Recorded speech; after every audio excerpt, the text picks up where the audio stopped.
which is super dark. Super dark. I tried to use the soap and the soap was like yellowish black. I don't know, it's like something died in it. There are a lot of weird sounds I don't like. Stress. Swapped over to the Insta360 Go. Ultra excited to try it.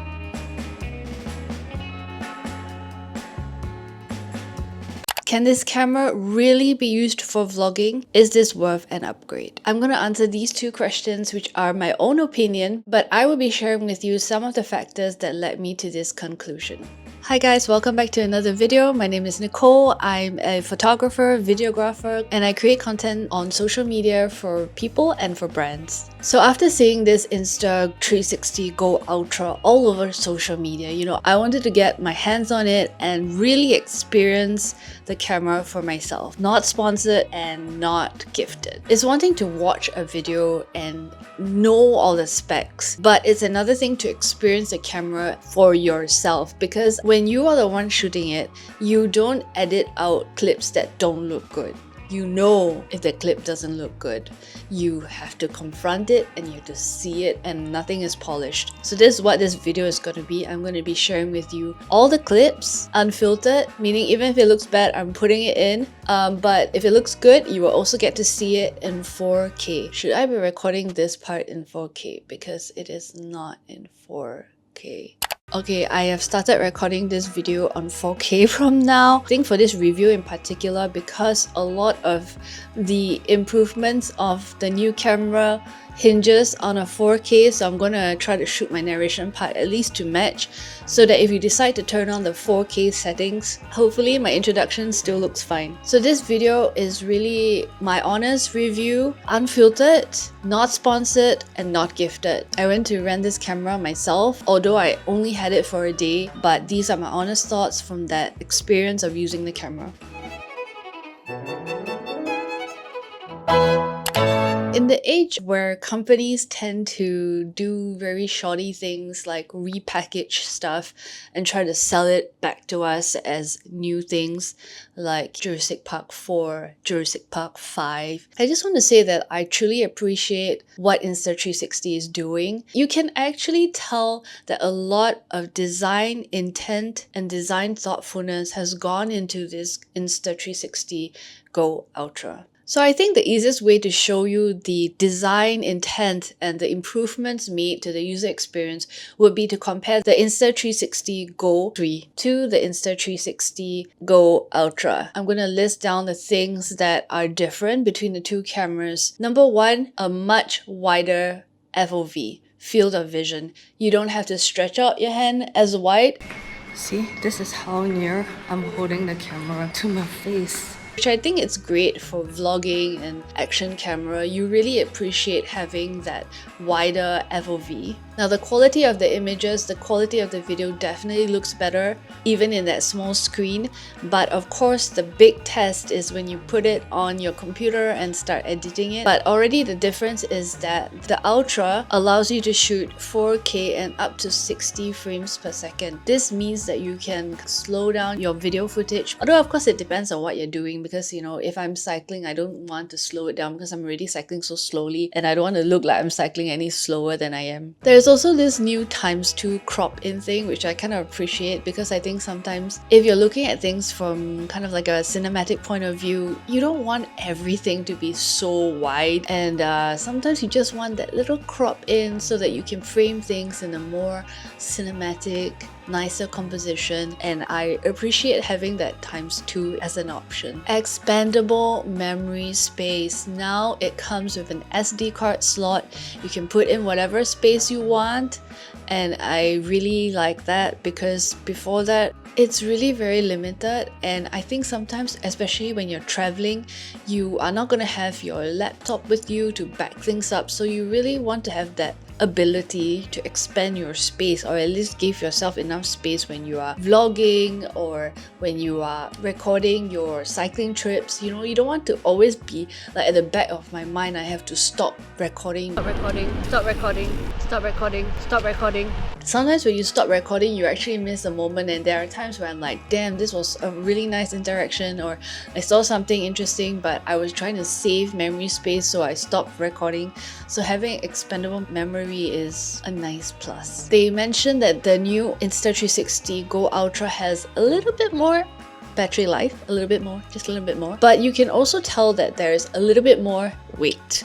So when I attached it onto my chest or my t-shirt to vlog POV, hands-free kind of point of view, I noticed that it was a little bit heavier than my previous Go3. So here's some footage of us going on a cycling trip, and we went just before sunset.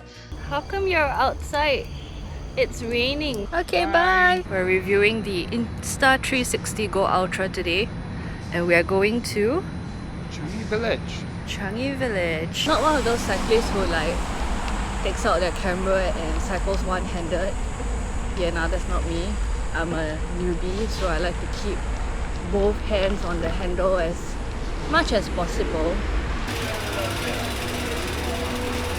Cycle and rain.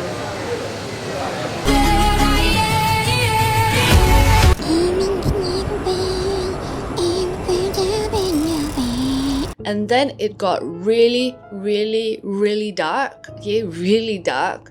So I would say it was a perfect time to really stress test, and I pushed this camera to its limit in the dark mode. It has a pure video function which allows it to shoot better in low light, but because of the sensor size, it is still gonna struggle. Okay, that's just a fact. It's still gonna struggle, but maybe it struggles a lot less compared to older technology and the older models and the older sensor size. So if you're looking at action cams, meaning 360 cameras or those action tiny cameras, because of their sensor size, they're always going to struggle with low light.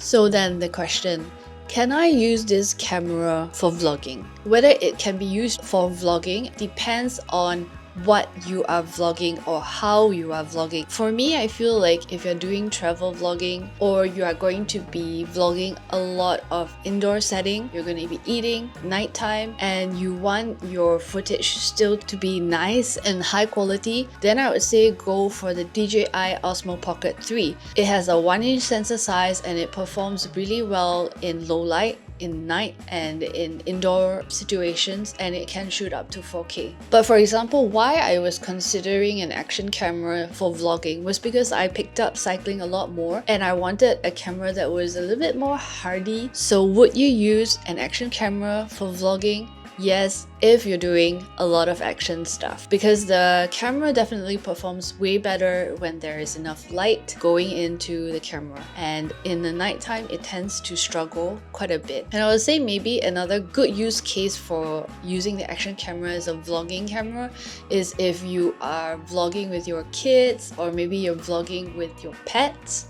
You know, and you need something like small and hardy and something that can like follow them around, and you're not afraid to let it take a bit of tumble, and you can get more creative with the kind of shots and composition and where you put your cameras at. So you can shoot cute little POVs with your toddlers. It's very easy to point it at them. You can control where you're pointing at.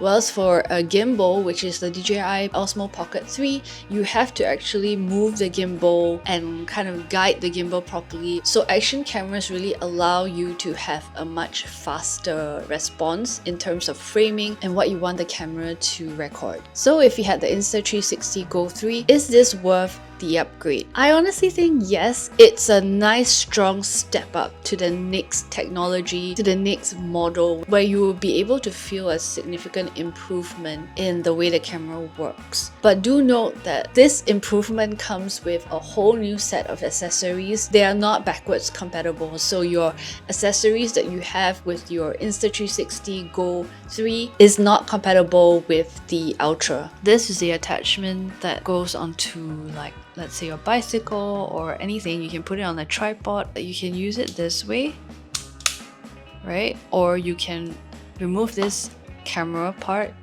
and attach it like that. So you can do it both ways. The only thing is that I don't think you can put it the other way. Yeah, it's only one way. So if like you're cycling or whatnot, you know, that's just something that you have to take note about. This one I used a lot previously, and it's also been adjusted a little bit. There is this cover and it's a suction that you put on. I have tested it once and it seems pretty solid. The shape is a little bit different though, so it's not sticky on the inside, but it's actually sticky around.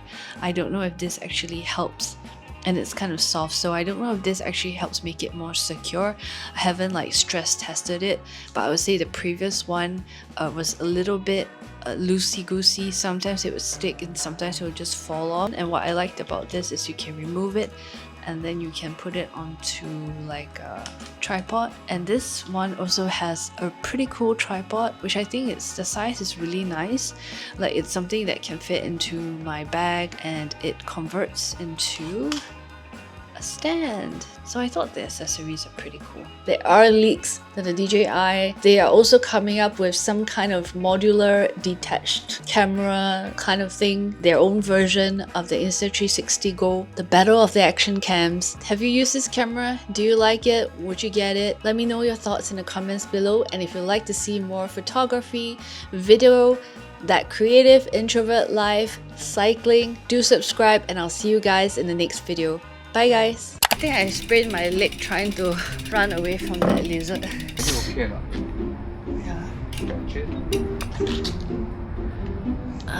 I felt like I was in like Jurassic Park, like Alone, right? yeah. Literally, I felt like I was alone.